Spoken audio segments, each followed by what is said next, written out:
बिस्मिल्लाहिर्रहमानिर्रहीम। अस्सलाम वालेकुम।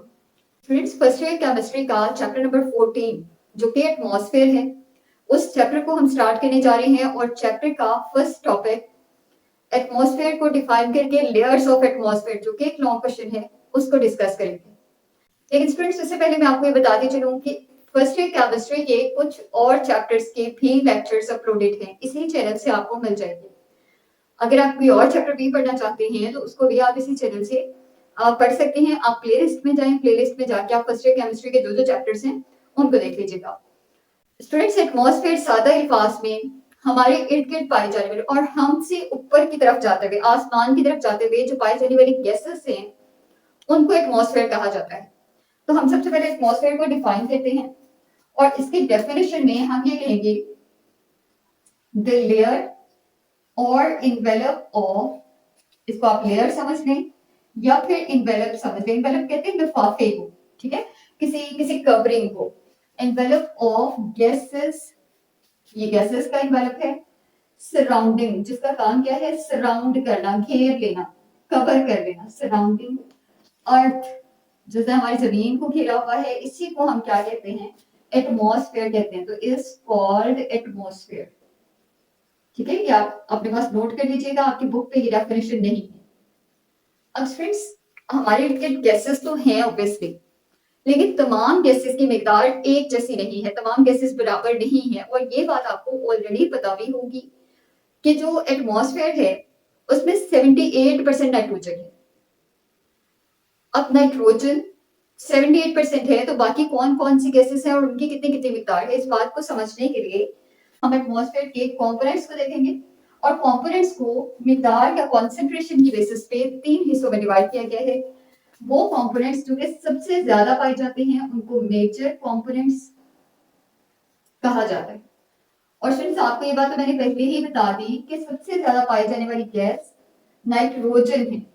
और नाइट्रोजन का परसेंटेज भी मैंने आपको बता दी कि 78% पाई जाती है।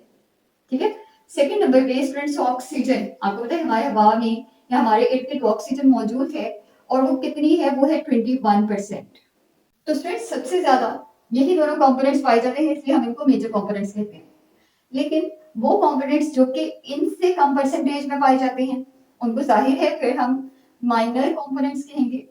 कम मिकदार में पाए जाते हैं तो माइनर कंपोनेंट्स। ठीक है, और माइनर कंपोनेंट्स भी दो ही हैं। माइनर कंपोनेंट्स में एक तो हम बात करते हैं आर्गन की। आर्गन, आर्गन का मैं आपको सैंपल भी बता दूं, AR इसका सैंपल है। ठीक है, और ये पाया जाता है 0.93%। उसके बाद फ्रेंड्स, अगर हम बात करें तो हमारे पास है कार्बन डाइऑक्साइड। जैसा मैं इसका नाम वही लिख रही हूँ, फॉर्मूला ही लिख रही हूँ, CO2, और ये पाई जाती है 0.04%। इनको हम कह रहे हैं माइनर कंपोनेंट्स। लेकिन इनके अलावा भी कुछ कंपोनेंट्स हैं जिनकी मिकदार इतनी कम है कि हम उनको मैयर ही नहीं कर सकते, तो उनकी परसेंटेजेस नहीं दी जाएंगी हमें। वैसे ही हमें बता दिया जाएगा कि कुछ मजीद कंपोनेंट्स भी हैं और उन कंपोनेंट्स को हम ट्रेस कंपोनेंट्स कहते हैं। क्या कहते हैं, ट्रेस कंपोनेंट्स। ठीक है, यानी बहुत ही कम मिकदार में पाए जाने वाले कंपोनेंट्स हैं। अच्छा स्टूडेंट्स, इसके अंदर जो कंपोनेंट्स हैं उनमें हीलियम शामिल है। हीलियम, और हीलियम का आपको सैंपल नहीं भी आता तो HE। उसके अलावा नियॉन इसमें शामिल है और नियॉन का Ne सैंपल है। उसके अलावा तो स्टूडेंट्स, हीलियम और नियॉन के अलावा जो कुछ मजीद ट्रेस कंपोनेंट्स हैं उनको हम इस तरफ लिख लेते हैं।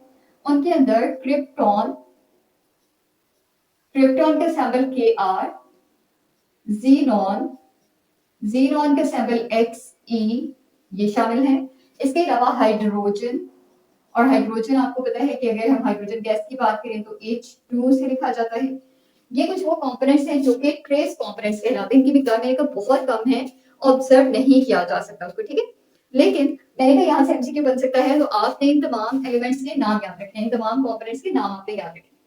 फिर फ्रेंड्स, हमारा वो लॉन्ग क्वेश्चन जिसको हम डिस्कस करने वाले थे, लेयर्स ऑफ एटमॉस्फेयर। एटमॉस्फेयर के 4 लेयर्स हैं।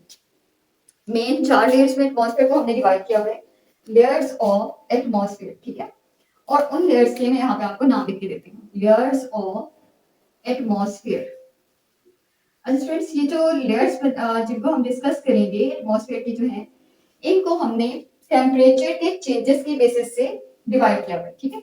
सबसे पहले हमारे पास ट्रोपोस्फेयर है, ट्रोपोस्फेयर, फिर उसके बाद स्ट्रेटोस्फेयर, थर्ड लेयर को हम मेसोस्फेयर कहते हैं और लास्ट लेयर को हम थर्मोस्फेयर कहते हैं, ठीक है। ये चार लेयर्स है जिसको आपकी बुक ने डिस्कस किया है और जिसको हम भी डिस्कस करेंगे, थर्मोस्फेयर। और मैंने आपको ये बताया कि ये चारों लेयर्स हम किस चीज की बेसिस पे डिस्कस करेंगे, टेम्परेचर चेंजेस के बेसिस पे डिस्कस करेंगे, ठीक है। आपने इनके नाम याद कर लेने हैं।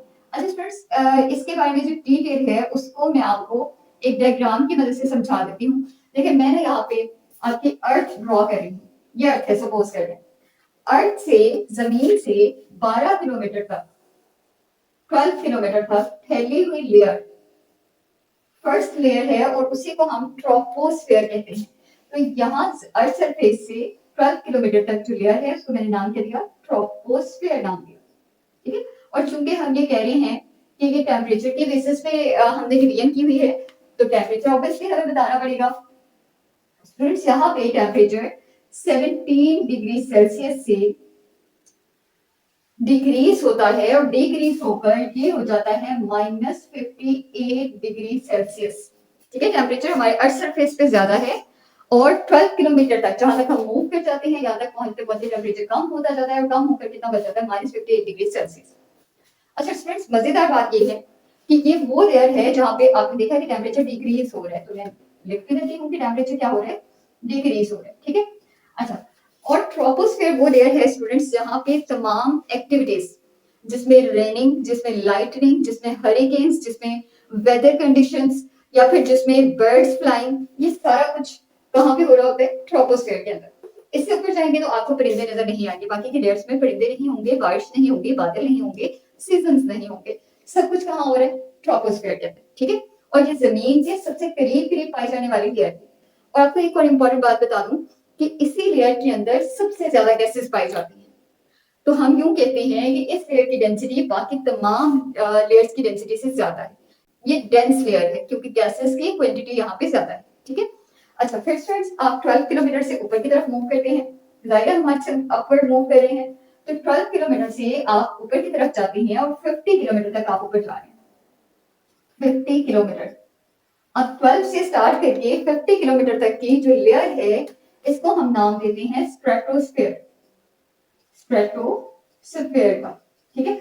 और स्टूडेंट्स, स्ट्रेटोस्फेयर के अंदर टेम्परेचर यहाँ पे चूंकि -58 डिग्री सेल्सियस था और -58 डिग्री सेल्सियस से चेंज होकर के हो जाता है -2 डिग्री सेल्सियस।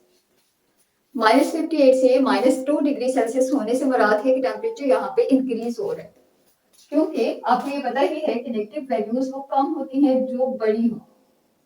तो ये छोटी वैल्यू है और ये बड़ी वैल्यू है, तो टेम्परेचर क्या हो रहा है, इंक्रीज हो रहा है, ठीक है। अच्छा स्टूडेंट्स, स्ट्रेटोस्फेयर वो लेयर है कि जिसमें ओजोन ज्यादा पाई जाती है। अब स्टूडेंट्स, फिर स्ट्रेटोस्फेयर के तीन हिस्से हैं। एक हिस्सा जिसको हम कहते हैं अपर स्ट्रेटोस्फेयर, फिर उसके सेंटर का हिस्सा जिसको हम कहते हैं मिडिल स्ट्रेटोस्फेयर, और फिर लास्ट पार्ट जिसको हम कहते हैं लोअर स्ट्रेटोस्फेयर। तो आप यूं समझिए कि ये स्ट्रेटोस्फेयर के अंदर तीन तीन हिस्से हैं, अपर मिडिल लोअर, ठीक है।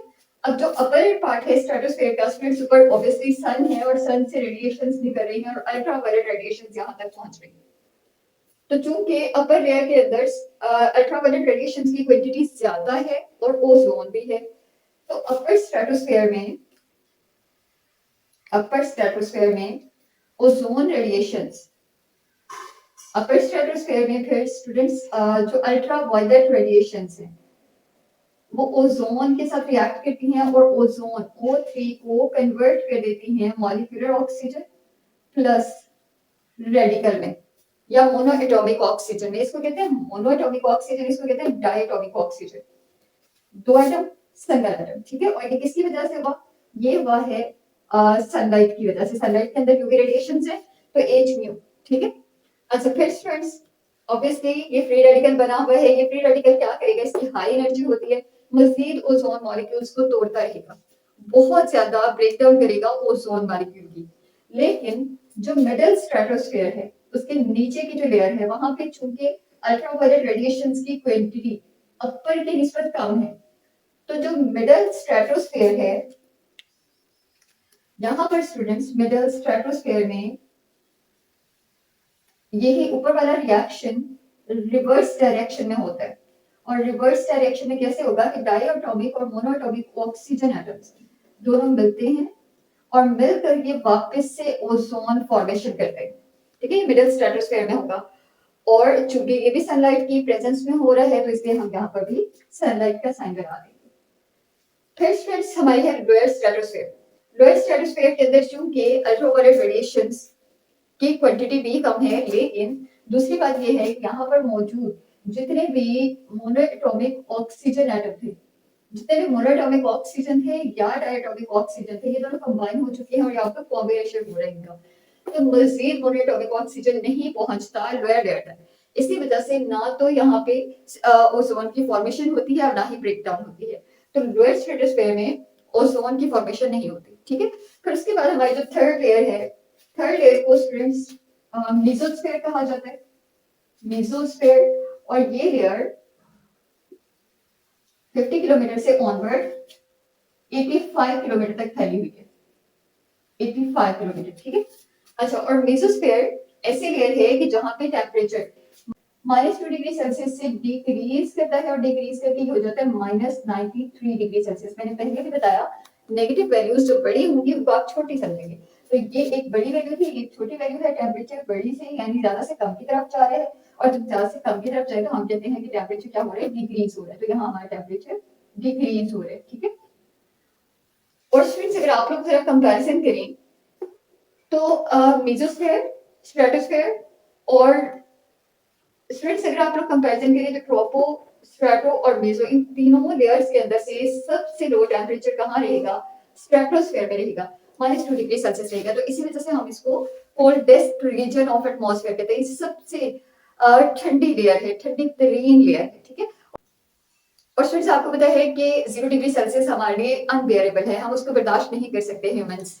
तो यहाँ पे ये क्या जा रहा है, -2 डिग्री सेल्सियस, 0 से भी नीचे जा रहे हैं। ठीक है, और अगर आप लोग यहाँ जाते हैं तो ये भी बिलो 0 है, तो ये भी लो टेम्परेचर तो है लेकिन इसके मुकाबले में जरा हाई। ठीक है, फिर आपकी आ जाती है फोर्थ लेयर यानी लास्ट लेयर, और उस लास्ट लेयर को सबसे बड़ी लेयर है, बहुत दूर तक फैली हुई है, और इसको हम कहते हैं कि ये है थर्मोस्फेयर। अब थर्मोस्फेयर के अंदर नाम से जाहिर हो रहा है कि हीट की वजह से हम इसको थर्म कह रहे हैं, टेम्परेचर की वजह से तो हाई टेम्परेचर होगा। और ये हाई टेम्परेचर कहाँ से कहाँ तक है, -93 डिग्री से चेंज होकर ये 500 डिग्री सेल्सियस से 2000 डिग्री सेल्सियस के दरमियान में होता है। ठीक है, ये मैंने एक आपको बड़ी सारी रेंज बता दी, 500 से 2000 डिग्री सेल्सियस की। और स्टूडेंट्स अगर हम इसके डिस्टेंस को काउंट करते हैं, कंसीडर करते हैं, तो फिर ये 85 किलोमीटर से इंक्रीज करके 600 किलोमीटर तक जाती है। ये 600 किलोमीटर, तो मैंने कहा कि ये सबसे वाइड लेयर है, बहुत दूर तक फैली हुई है। आप खुद भी अंदाजा लगा सकते हैं, 85 से स्टार्ट होकर 600 किलोमीटर तक जा रहे हैं, और यहाँ पे टेम्परेचर भी आप लोग देख रहे हैं -93 से स्टार्ट होकर 2000 तक जा रहे हैं। तो फिर आप क्या समझेंगे कि थर्मोस्फेयर वो लेयर है कि जहाँ पे हाईएस्ट टेम्परेचर है, यानी गर्म तरीन एटमॉस्फेयर की लेयर कौन सी है, थर्मोस्फेयर है। और इतना हाई टेम्परेचर आपको पता है कि अगर 40 टू 45 डिग्री सेल्सियस हो या 50 हो जाए तो हमारे लिए उसको बेयर करना बहुत मुश्किल है, हमसे वो बर्दाश्त नहीं होता इतना हाई टेम्परेचर। तो यहाँ पे तो फिर भी क्या टेम्परेचर जा रहा है, 2000 डिग्री सेल्सियस, या आप इसके लोएस्ट रेंज को भी देखें तो 500 डिग्री सेल्सियस, तो बहुत हाई टेम्परेचर है। और स्टूडेंट्स यही आपके कुछ लेयर्स हैं, इनको आप लोग अच्छे तरीके से प्रिपेयर कर लेंगे, और ये रिएक्शंस आपने बहुत अच्छे तरीके से प्रिपेयर करने हैं, शॉर्ट क्वेश्चंस के लिए भी, लॉन्ग क्वेश्चंस के लिए। तो यही हमारा लेक्चर है। मजीद लेक्चर्स के लिए ऑब्वियसली आपने चैनल को कर लेना है सब्सक्राइब, और बेल के बटन को भी प्रेस कर लें ताकि आने वाले तमाम लेक्चर्स की अपडेट्स भी आपको मिलती रहे। अल्लाह हाफिज।